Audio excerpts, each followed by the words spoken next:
को विस्तार से जानते हैं। बिहार में विधानसभा चुनाव के बाद अब कल वहां मतगणना होनी है और कल ही पता चल जाएगा कि नीतीश सरकार की वापसी होगी या इस बार बिहार में तेजस्वी सरकार बनाने जा रही है। बिहार विधानसभा चुनाव में मतदान के बाद अब इंतजार नतीजों का है और नतीजे मंगलवार को आने वाले हैं। मंगलवार सुबह से मतगणना शुरू हो जाएगी और फिर पता चलेगा कि बिहार में फिर से नीतीश सरकार बन रही है या इस बार तेजस्वी बाजी मार जाएंगे।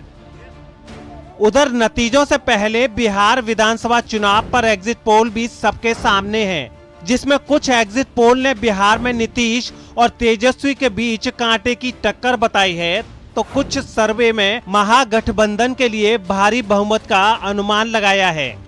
हालांकि इन सर्वे और एग्जिट पोल के बीच सभी पार्टियां अपने अपने दावे कर रही हैं। हमने 15 साल तक जनता की सेवा की है, हमने कोई माल नहीं लूटा है, हमने अपने परिवारजनों को फायदे नहीं पहुंचाए हैं और बिहार की जनता अंधे युग में पुनः प्रवेश कराना चाहेगी बिहार को, हम ऐसा नहीं मानते। जेडीयू को सर्वे पर भरोसा नहीं है और वो ये भी कह रही है कि पिछली बार की तरह इस बार भी सर्वे झूठे ही साबित होंगे। मेरा अपना मानना है कि मैं किसी सर्वे, एग्जिट पोल या ओपिनियन पोल में यकीन नहीं रखता। 2015 में भी तमाम एग्जिट पोल ने हमें हरा दिया था, 2010 में भी हरा दिया था। नतीजा क्या है सबके सामने है। एक तरफ जेडीयू एग्जिट पोल को सिरे से नकार रही है तो दूसरी तरफ बीजेपी का भी मानना है कि नतीजे सर्वे से उलट ही होंगे। हमने जो बिहार देखा है उस हिसाब से हम लोग कल वापस फिर से एनडीए की सरकार बन सकती। सर्वे पर बीजेपी और जेडीयू का अपना दावा है। उधर आरजेडी सर्वे में बढ़त दिखने के बावजूद संभल कर बयान दे रही है। 10 तारीख के पहले हम सब किसी ऐसे परिणाम को नहीं मानते हैं जो कहा जा रहा है। राष्ट्रीय जनता दल ने परिश्रम करके जनता के बीच में संवाद कायम किया, उस संवाद का प्रतिफल भी दिखा और संवाद का प्रतिफल ये दिखा कि लोगों ने केवल उस संवाद में भागीदारी ही नहीं निभाई, तेजस्वी के द्वारा कही गई बातों को उत्साहपूर्वक स्वीकार किया। यदि हम सबों के द्वारा किए गए संवाद के नतीजे उसी अनुरूप आए तो निश्चित रूप से जो हम सबों का वादा है, प्रण है जनता के साथ, हम लोग उस पर खरे उतरेंगे। बता दें कि बिहार में 17वीं विधानसभा चुनाव के लिए 3 चरणों में मतदान हुए थे और चुनाव के बाद सर्वे भी सबके सामने है, लेकिन असल इंतजार नतीजों का है। ऐसे में सबकी निगाहें अब मंगलवार की मतगणना पर टिक गई हैं। Bureau report, news 18 network. प्रधानमंत्री नरेंद्र मोदी ने आज वाराणसी को दिवाली का तोहफा दिया। पीएम मोदी ने करीब 700 करोड़ से अधिक की योजनाओं का लोकार्पण और शिलान्यास किया और इस दिवाली पर लोगों से लोकल सामानों को खरीदने की अपील की। आज भी लगभग 220 करोड़ रुपए की 16 योजनाओं के लोकार्पण के साथ साथ करीब 400 करोड़ रुपए की 14 योजनाओं पर काम शुरू हुआ है। मैं सभी विकास कार्यों के लिए बनारस के लोगों को बहुत बधाई देता हूं। भाइयों और बहनों, गांव, गरीब और किसान आत्मनिर्भर भारत अभियान के सबसे बड़े स्तंभ भी हैं और सबसे बड़े लाभार्थी भी हैं। हाल में जो कृषि सुधार हुए हैं उनसे किसानों को सीधा लाभ होने वाला है। बाजार से उनकी सीधी कनेक्टिविटी सुनिश्चित होने वाली है। किसानों के नाम पर किसानों की मेहनत को हड़प जाने वाले बिचौलियों और दलालों को अब सिस्टम से बाहर किया जा रहा है। इसका सीधा लाभ उत्तर प्रदेश के, पूर्वांचल के, बनारस के हर किसान को होने वाला है। काशी कभी थमती नहीं है, मां गंगा की तरह निरंतर आगे बढ़ती रहती है। कोरोना के कठिन काल में भी काशी अपने इसी स्वरूप में आगे बढ़ती रही। कोरोना के खिलाफ बनारस ने जिस जीवटता से लड़ाई लड़ी है, इस मुश्किल समय में जिस सामाजिक एकजुटता का परिचय दिया है, वो सचमुच में बहुत ही प्रशंसनीय है। लोकल के लिए वोकल बने, दिवाली लोकल से मनाएं, और सिर्फ दिए नहीं, वरना कुछ लोगों को लगता है लोकल मतलब दिया ले लो। नहीं भाई, हर चीज। इससे स्थानीय पहचान तो मजबूत होगी ही। जो लोग इन सामानों को बनाते हैं, उनकी दिवाली भी और रोशन हो जाएगी।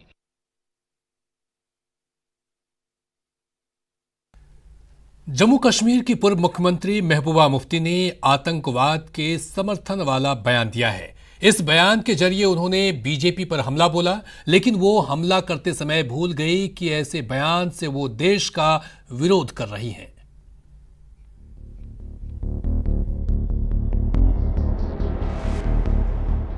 पीडीपी चीफ महबूबा मुफ्ती ने धारा 370 को हटाए जाने का विरोध करते हुए फिर से विवादित बयान दे दिया।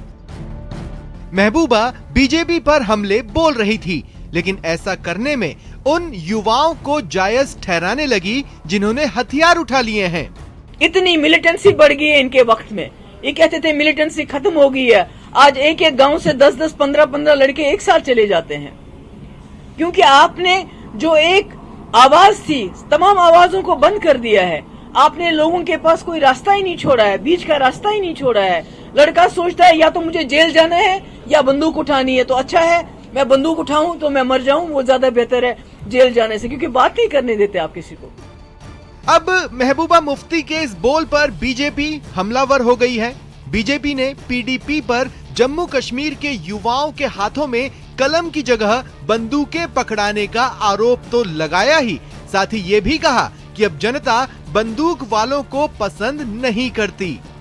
ये अब्दुल्ला एंड सन्स या मुफ्ती एंड सन्स, इन्होंने केवल व केवल जम्मू कश्मीर के बेटों के हाथ में, बेटियों के हाथ में पत्थर या बंदूकें पकड़ाई।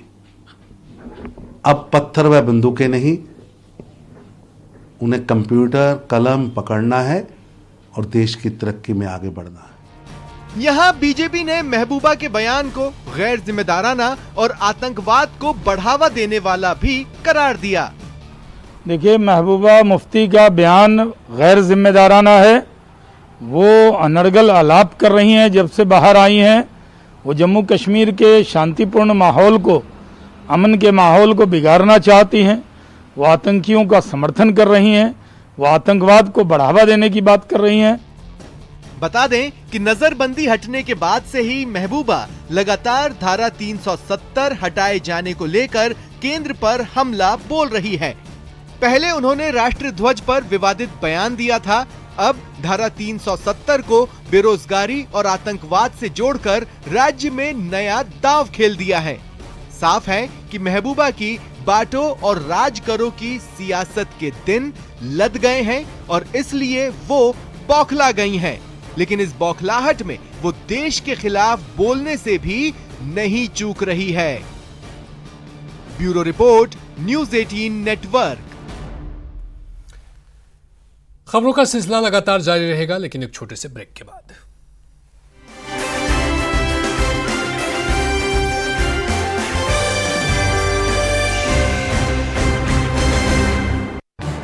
इस न्यूज हेडलाइंस के प्रायोजक पेट सफा आयुर्वेदिक चूर्ण, पेट सफा हर रोग दफा।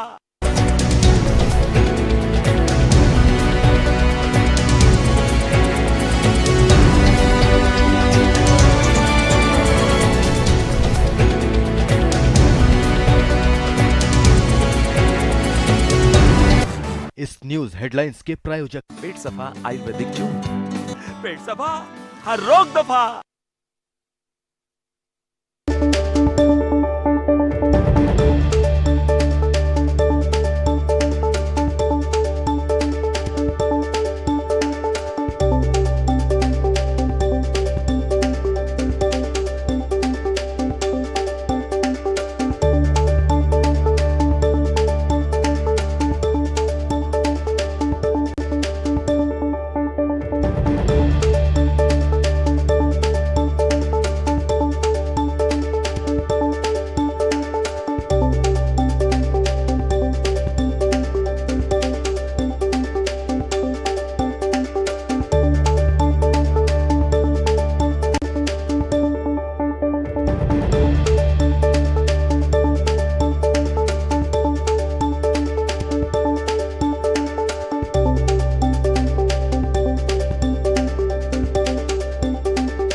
ब्रेक के बाद स्वागत है। रुक करेंगे अगली खबर की तरफ और बात गुर्जर आंदोलन की। गुर्जर आंदोलन पर एक बार फिर बात नहीं बनी। 2.5 घंटे वार्ता चली और वो असफल रही। सुरौठ थाने पर चल रही थी बैठक में मंत्री चांदना कर रहे थे चर्चा।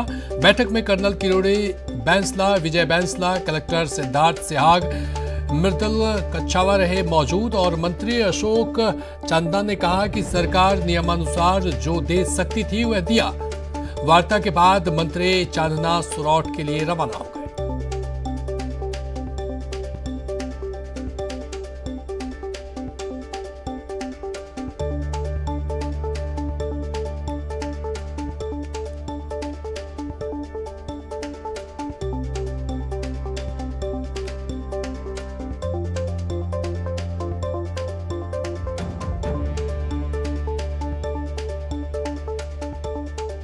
गुर्जर आंदोलन पर बात नहीं बनी। 2.5 घंटे तक चली वार्ता रही असफल।